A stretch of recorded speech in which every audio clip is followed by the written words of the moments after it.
ఎందు చూచిన నందెల్ల ఏకమగుచో సందులేకను పరమాత్మ సమరసముగా పూర్ణమయ్యుండు వేరేమి ప్రకృతి లేదు.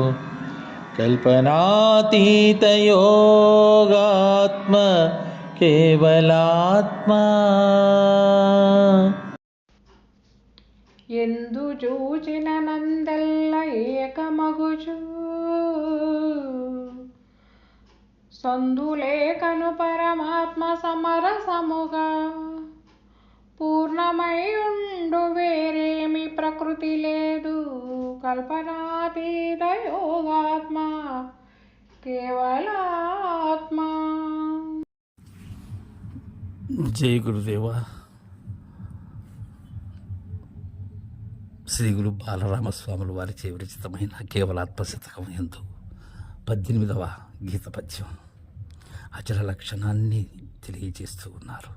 పంచభూతములు పంచవస్థలు లేక పంచాకాశములకు మీరినదై అలా ఒప్పుగా ఉన్నది పూర్ణ బయలు అని చెప్పి అది ఎలా ఉన్నదో చెప్తున్నారు. ఎందు చూచిన నందెల్ల ఏకమగుచు, ఎక్కడైనా చూడు, ఏ విధంగా అయినా చూడు, ఎందు చూసినా కానీ అందు అది ఏకముగా ఉన్నది, ఏక ప్రకారముగా ఉన్నది. ఒకవైపు ఒక విధముగా, ఇంకొక వైపు ఇంకొక విధముగా, పగలు తెల్లగా ప్రకాశంగా, రాత్రిలు నల్లగా, ఇలా లేదు అది. అది మిగతా భూతాకాశాలు అవి అయితే అలా ఉంటాయి, కానీ అది అలాంటిది కాదది.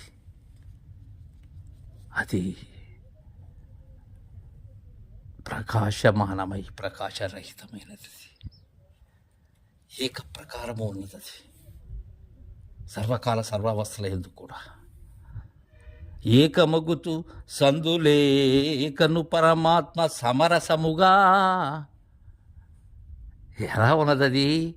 సమరస భావంగా ఉన్నది. సమరసమే పరిపూర్ణము. సందు లేక, ములుగృత సందు లేక కలిగి ఉన్నది అది. ఇక్కడ పరమాత్మ అంటున్నారు. పరమాత్మ అంటే పరిపూర్ణము. అంతేగాని ఈ ప్రత్యేగాత్మ పరమాత్మ విషయం కాదు. ఇక్కడ బాలరామ పండితుడు చెప్తున్నది పరిపూర్ణము, సమరసంగా ఉన్నది, సందు లేక ఉన్నది,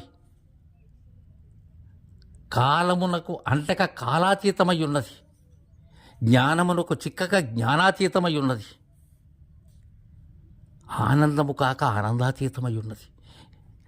ఇది మనం చెప్పుకునేందుకే కానీ దాని గురించి ఏమని చెప్పాలి, ఎలా చెప్పాలి?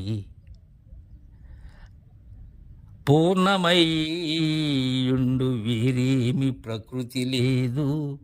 సమరసముగా పూర్ణమై ఉన్నది అది. పరిపూర్ణమై, సంపూర్ణమై, ఆది మధ్యాంతరహితమై, అవజ్ఞానస గోచరమైనటువంటిది అది. దానికి వేరే ఏమీ ప్రకృతి లేదు.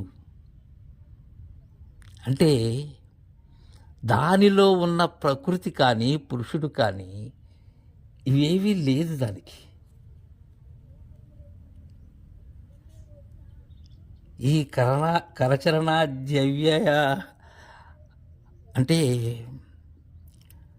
కరచరణాలతో కూడినటువంటి అవయవయుక్తమైనటువంటి స్థూలదేహం కానీ, ఇంద్రియ ప్రాణాంతఃకరణములతో కూడిన సూక్ష్మదేహం కానీ, అజ్ఞాన రూపమైనటువంటి కారణదేహం కానీ, బ్రహ్మాకార వృత్తి రూపమైనటువంటి మహాకారణ దేహం కానీ, సచ్చిదానంద రూపమైనటువంటి కైవల్య దేహం కానీ లేవు దానికి.